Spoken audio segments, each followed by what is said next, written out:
This is some incisive analysis from James Baldwin, appearing on the Dick Cavett Show, on the subject of what I dare call the culture industry.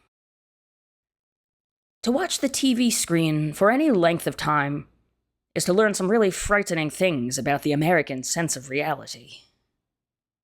We are cruelly trapped between what we would like to be and what we actually are. And we cannot possibly become what we would like to be until we are willing to ask ourselves just why the lives we lead on this continent are mainly so empty, so tame, and so ugly. These images are designed not to trouble, but to reassure.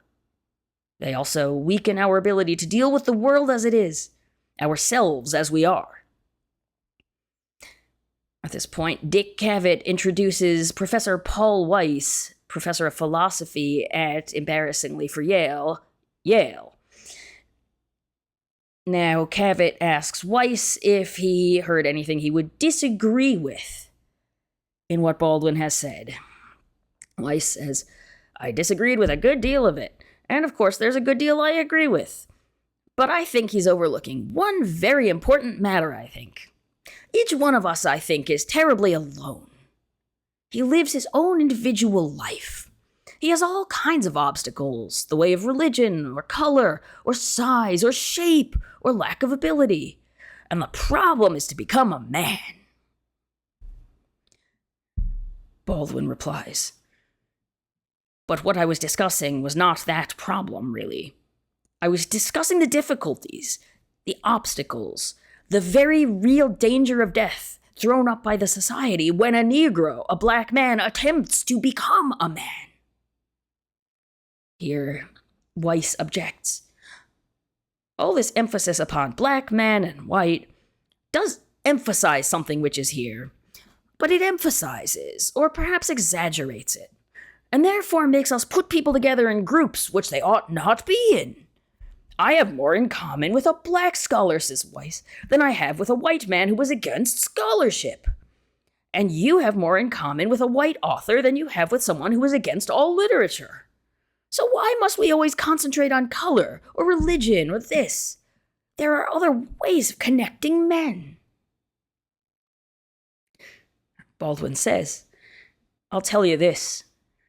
When I left this country in 1948, I left this country for one reason only. One reason. I didn't care where I went. I might have gone to Hong Kong. I might have gone to Timbuktu.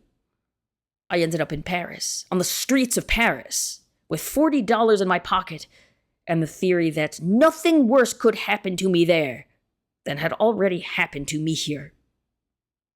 You talk about making it as a writer by yourself. You have to be able to turn up all the antennae by which you live. Because once you turn your back on this society, you may die. You may die. And it's very hard to sit at a typewriter and concentrate on that if you are afraid of the world around you.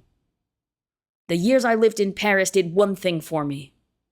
They released me from that particular social terror, which was not the paranoia of my own mind, but a real social danger, visible in the face of every cop, every boss, everybody. I don't know what most white people in this country feel. I can only conclude what they feel from that state of their institutions. I don't know if white Christians hate Negroes or not, but I know we have a Christian church which is white and a Christian church which is black. I know, as Malcolm X once put it, the most segregated hour in American life is high noon on Sunday. That says a great deal for me about a Christian nation. It means I can't afford to trust most white Christians. And I certainly cannot trust the Christian church. I don't know whether the labor unions and their bosses really hate me. That doesn't matter. But I know I'm not in their unions. I don't know if the real estate lobby has anything against black people. But I know the real estate lobby is keeping me in the ghetto. I don't know if the Board of Education hates black people. but I know the textbooks they give my children to read and the schools that we have to go to. Now this is the evidence. You want me to make an act of faith, risking myself, my wife, my woman, my sister, my children, on some idealism which you assure me exists in America, which I have never seen. To which Weiss says, "Hold on a second.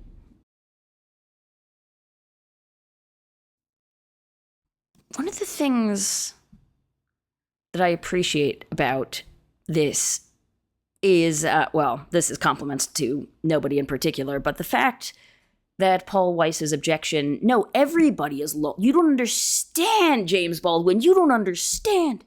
Everybody's lonely. Everybody suffers. You think it's just black people. This is just life. You must think white people have it so much easier and better than we really do, because we all have our burdens to bear. And the thing is to be a man," or whatever he says. I also can't help but notice that there is a verbal weakness,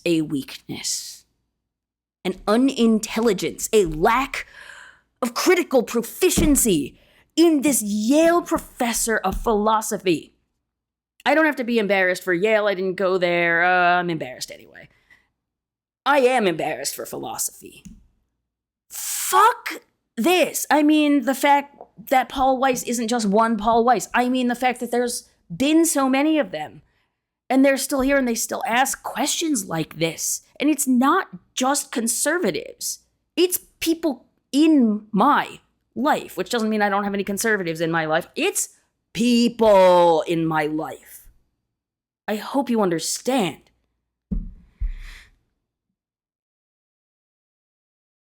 And I like the way that Baldwin takes it apart.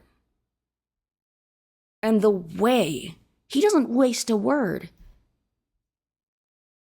Weiss says, "I think," over and over, and he says, emphasize as if it meant perhaps something a bit more or less than it does, and he does so multiple times, and he's wrong. He's just not right. And it's okay to be wrong. But this is a bad guess. Some ways to be wrong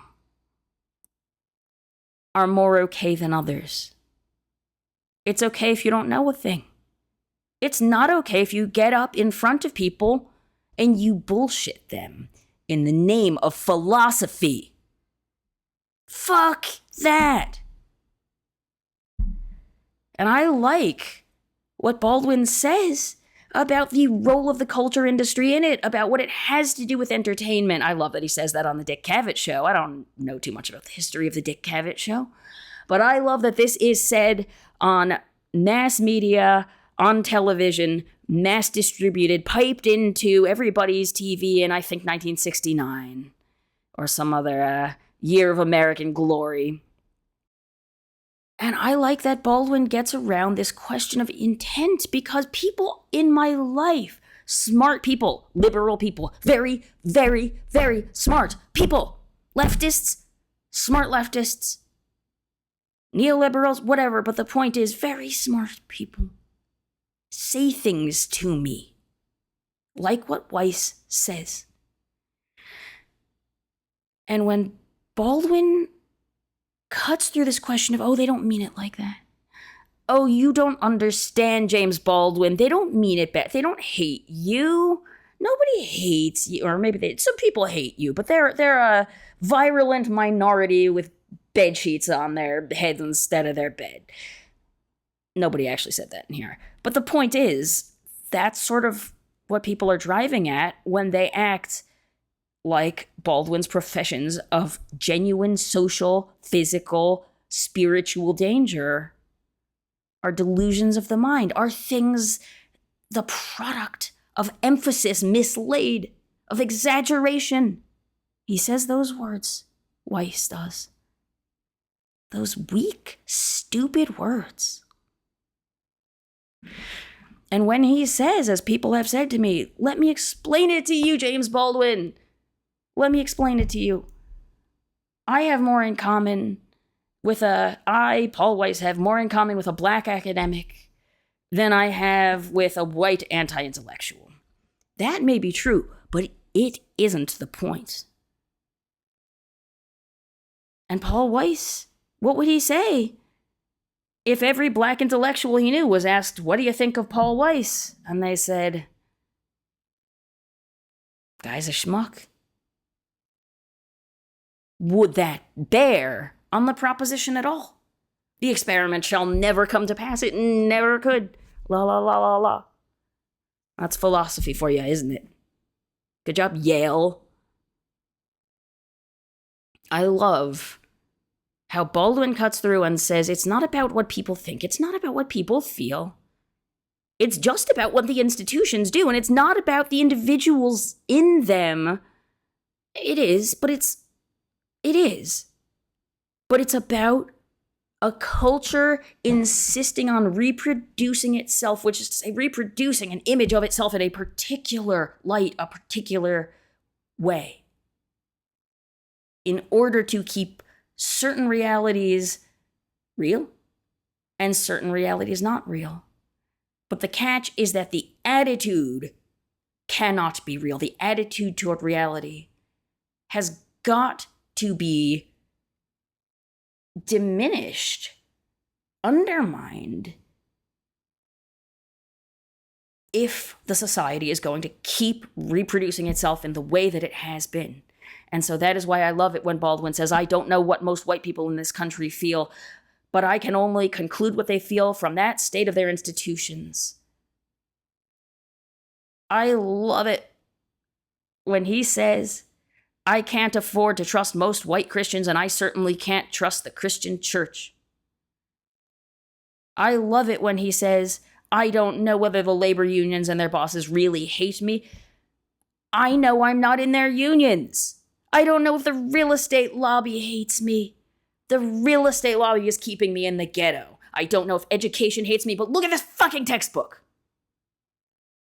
My words, not his. Baldwin is shockingly diplomatic at all times, and I shouldn't say shockingly. One has to be, at peril of one's everything, and yet there's a grace and a cleverness that attends the bravery of what he says. And I think it should be an inspiration to us all, including philosophy professors. How's that?